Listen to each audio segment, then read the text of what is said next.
Hello tout le monde, j'espère que vous allez bien. Aujourd'hui on se retrouve pour une nouvelle vidéo. Je vais vous expliquer pourquoi vous devez prendre un coach et comment le choisir. C'est parti!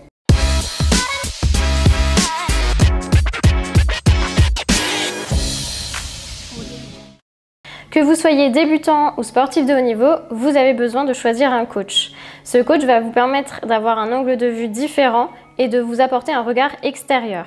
Il aura le recul nécessaire à adopter suivant vos stratégies, suivant vos choix d'entraînement, selon vos objectifs. C'est très important également de prendre un coach pour que ce soit un programme individuel. C'est pas un programme que vous allez retrouver sur internet, donc ce sera vraiment propre à vous. C'est très important parce qu'on est tous différents, on n'a pas tous les mêmes objectifs, le même rythme de travail. Donc l'important de prendre un coach, c'est que il va vous faire votre propre programme. Votre coach va également vous faire un petit point avant de démarrer le coaching sur vos anciennes pathologies. Par exemple, si vous avez eu mal au dos, mal au genou, etc.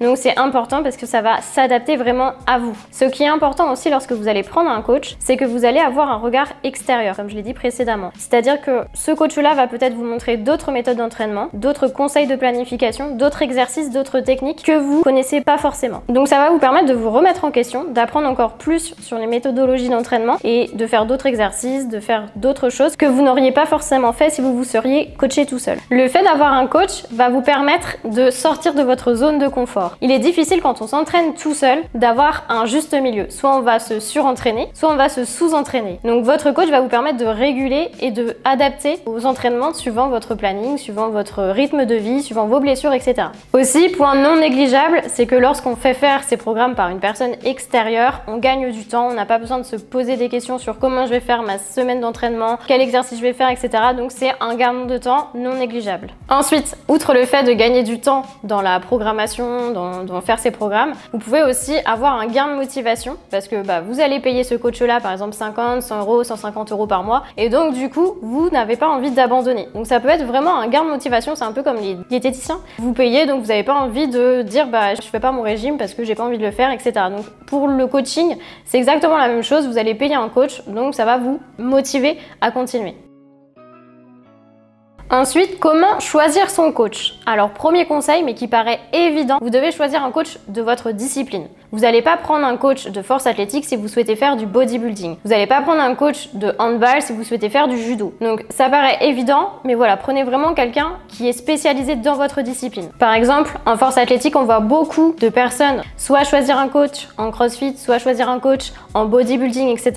Donc, prenez vraiment quelqu'un qui est spécialisé dans votre discipline, donc en force athlétique pour la force athlétique. Deuxième conseil pour le choix d'un coach, ne pas vous fier forcément au palmarès. C'est pas parce que vous êtes champion du monde que vous êtes forcément un très bon coach. Vous pouvez l'être, mais c'est pas forcément obligatoire. Et c'est pas parce que vous avez un petit palmarès que vous n'êtes pas un bon coach. Le tout est de prendre un coach passionné, qui aime ce qu'il fait, qui aime sa discipline et qui pourra répondre à toutes vos interrogations. Comme je le disais précédemment, ne vous fiez pas au palmarès pour choisir un coach. Par exemple, Teddy Riner, multiple champion du monde et multiple champion olympique, le plus grand judoka de tous les temps, a un coach qui a du coup un moins bon palmarès que Teddy Riner. Et pourtant, Teddy Riner a un coach. Alors, pourquoi pas vous?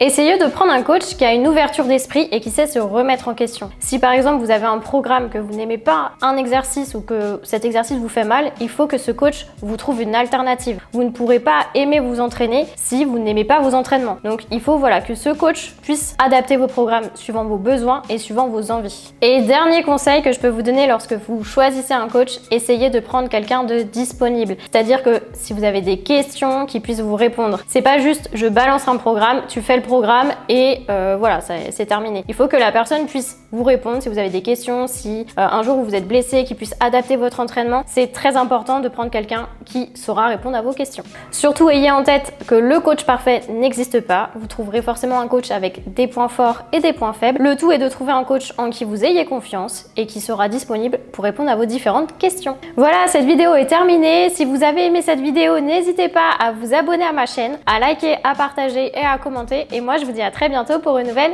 vidéo.